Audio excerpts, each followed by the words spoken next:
What's up YouTube, this is Siren Frost, and today I'm doing a deck profile for you guys featuring my Shadow Paladins deck profile, featuring the new series, the Diablos. So all these units I'm using right now in this deck profile has more of the from the legendary deck from Ren Suzuki. But I did add a little few touches to this deck, and it's because I want to add matches my playstyle a little bit. Even though I'm brand new to these units from the legendary deck, I'm still willing to give them a fair shot. Last night I play tested against my good friend Kiru Seikatsu. It was my first time even playing the deck, like, you know, when it actually just came out yesterday. But my friend Soul Eater 88 had all the shiny cards, you lucky bastard, you. So what I end up getting is almost the commons, except for the starting Vanguard, which is a triple rare, according to the box thing that said. I didn't get the promo, but I did do the best I can for this build. And you guys have your own thoughts and opinions. So feel free to comment down below and tell me what you guys think about this deck profile. And without any further ado, let's get on with the deck. So my starting Vanguard is the new Fulbau Brave. His generation break is you put him to the soul and you count last one. And as long as your Vanguard is a G unit, or you have a G unit face up in your G zone, you can search your deck for one unit with Blaster in its name, reveal it to your opponent, and basically add it to your hand. So it has that little ability, a little old tied to the original Fulbau. When he is riding on top of, when a Blaster Javelin rides on top of Fulbau, his ability triggers and search for your deck for a copy of Blaster Dark and add it to your hand. So it does have a bit of a feel to it, but this can be any Blaster units. So you can feel free to search your deck for any copy of a Blaster unit. So it could be grade 1, grade 2, grade 3, whatever it is. So that is the one good thing about this unit here. And for my trigger lineup, I did the old school kind of thing and run 4 of the original heal triggers, the very first ones. Abyss Healer, and just because I do like the original artwork on this one a lot better than the Revenger one. And I do have a strong belief that the Revenging heal trigger is meant for Revengers only. People say they can mix it together, but in all real honesty, I believe the Revengers, or any unit with Revenger in its name, is meant for that subclan only. Now, next thing you know, I'm playing 4 copies of Grim Revenger, the new critical trigger, Leaping Knight, Ligan, Lumna, and I'm also playing 4 copies of Death Feather Eagle. So to me, this is how I play my clans. I play 12 crits. I found out that playing 12 crits itself suits my playstyle a bit more because I want to end the game as fast as possible. But sometimes it's always nice to have 10k shields in your hand as well to guard. And there's also a thing I do go by. There's a time to guard, and time when not to guard. I know it sounds like a bad Shakespeare poetry, but that's just how I roll, and that's how I know how to win half my matches. So, anyways, for grade 1s, I run the new Claudas. What's it called? Arduous Battle Knight Claudas. Whenever his generation break is as long as you have a Vanguard with Blaster in his name, he gets plus 2,000 and an ability. Whenever he boosts a unit with Dorient in its name, the boosted unit gets another plus 2,000.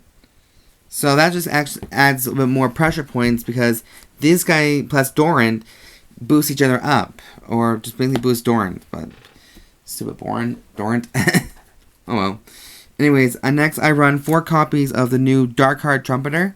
Her generation break scale is, whenever she is called to the rearguard circle, as long as your Vanguard has Blaster in its name, you may pay the cost. If you do, Soul Blast 1, and you search your deck for one card grade 1 or 1 unit grade 1 or less, and Superior Call it, and then you shuffle your deck.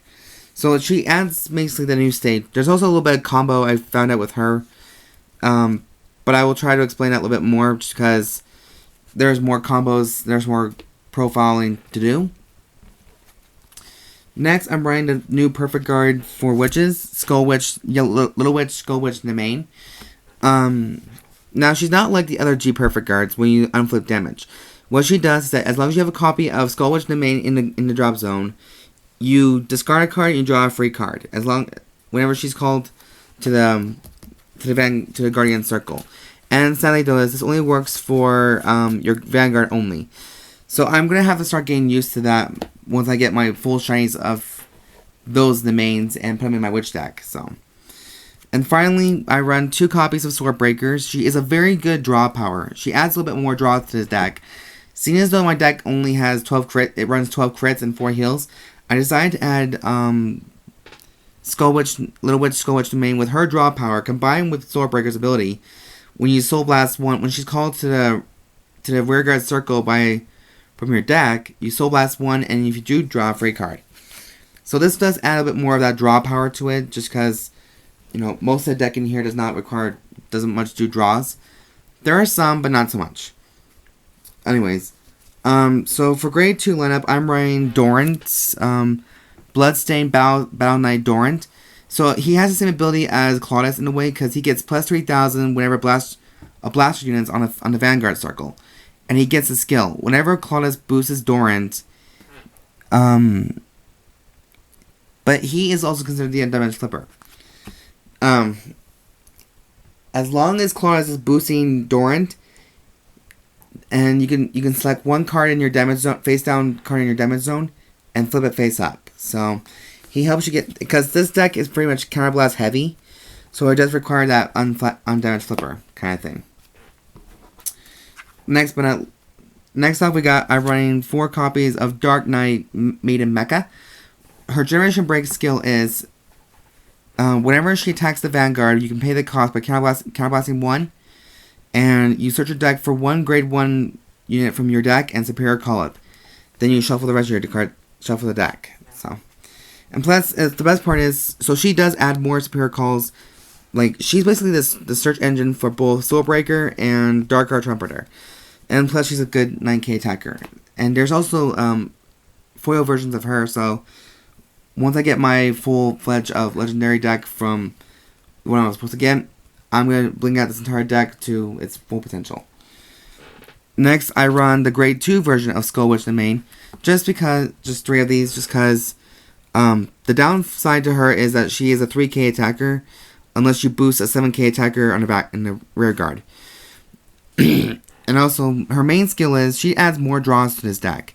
When she's called to the rear guard circle, as long as your Vanguard is Shadow Paladin, any Shadow Paladin, then you can discard 1 card from your hand and draw 2. Now, normally I would use her in my Witch Legion build, but this is like the original Ren Suzuki-Mori we're talking about here. So she's kind of like adds to the bit of a more mix to old school ways. For grade 3s, I run the main guy in my engine is Blaster Dark Diablo. Now, with his effect, people say that he's a very bad unit to use, but I see a more potential in this than anything else. Now, his Generation Break 2 is, he can turn all your units in your hand into grade 3s. As long as you declare a stride, and you pay the cost for stride. So everything in your hand is basically a grade 3. And helps you get the strides off easier and quicker. Now, his auto ability is, during a turn that you stride with Dark Dragon, Phantom Blaster, Diablo, then you choose one of your opponent's rear guards, and only one, and retire it. So this has 2 perks to it. You can turn all your cards into stride enablers, such as grade 3s, and you can retire a rear guard whenever Dark Dragon comes into play. Last for grade 3s, I run 4 copies of Shawblaze Dragon. His activation skill is, you counterblast 1, and he gets plus 2,000 for each one. Now for his limit break 4. You choose 2 of your rear guards whenever he attacks the Vanguard, and if the attack went through, at the end of the battle that this unit attacks the Vanguard, you may pay the costs, which is 2 rear guards of your own, and you retire them. You can choose up to 2 of your opponent's rear guards and retire them, and force retire. Yeah. So it's basically 2 for 2 kind of deal going on. And plus, I just add him along because he's an 11k attacker, and I personally don't think the great Dark Mage Bob card is any better personally, but whatever. A good deck is a good deck as long as the user is using it. So for the G units, I'm running four main of the main guy, Dark Dragon, Phantom Blaster, Diablo. He's kind of like a Phantom Blaster Overlord in a way, but so what he does is, this is a one-turn thing that you all know. This is the one-turn thing that always gets me off guard. Whenever he attacks the Vanguard, you may pay the cost. If you do, choose a discard a copy of, or turn over a copy of Dark Dragon, Phantom Blaster, Diablo from your G zone face up, turn it face up, and then you counterblast one. And then at the end of the turn, this unit gets plus 10,000, plus 10,000 and plus 1 critical. Also, it has an activation skill to go with him. And you choose 3 of your own rear guards and retire them. When this unit attacks a Vanguard, you may pay the cost. If you do, your opponent may choose 2 of his or her rear guards and retire them. So he's giving you a choice in the matter to figure out if you want to discard a card or retire 2 of your rear guards. And if you don't, you can't guard anything in your hand. No grade 1s, no nullifies, no grade 2s, no intercepts. You can't guard with anything. He'll prevent you from doing that even happening. So basically, he'll be a 36,000 double critical G unit, unless you get more criticals. And this is the unit that brought me victory in our practice fight last night. I call it a practice fight because there was no tournament last night. And he pulled me 2 triggers and basically raised his critical power up to 4, plus 4 critical. So that was a big changer. I really didn't have a slightest clue about that, but it is kind of based on luck, game of chance, but it also takes skills and how you do it too. I had 4, and also for the last one, I had 4 copies of Miracle Element Atmos, just 4 of him. He just adds basically more pressure to the deck. You counterblast 1, and whenever he attacks the Vanguard, you counterblast 1, and he gets plus 10,000 to end the turn. So he'll be at 36,000 as well. So he's just a generic stride. Anyways, guys, that's my deck profile for the new Shadow Paladin Diablos. Let me know what you guys think in the comment section down below, and see what you guys think, what you want to do to change this deck, or make a few adjustments or suggestions. I am very open to hearing suggestions, guys. Like, there's no need to be quiet about this kind of thing. I know most of you have player's preference, so feel free to use that anytime you want. Anyways, guys, don't forget to subscribe, like this video, comment down below, thumbs up for this video if you want, and please check out my other videos on my channel. There's a lot of really good ones too. And I'll also give a shout out to Kiru Seikatsu and Soul Eater 88 for, being 2 of the most awesome friends I ever had on this journey of being a crazy card fighter. But anyways, guys, I'll send you links down to both their channels in the description down below, and so we all can, observe what Utah card fighters have to basically offer. Anyways, guys, this is Siren Frost, and have a great night. You guys have a great weekend. Withstand this heat. Wear a lot of sunscreen. Anyways, this is Siren Frost. See you guys next time. Bye!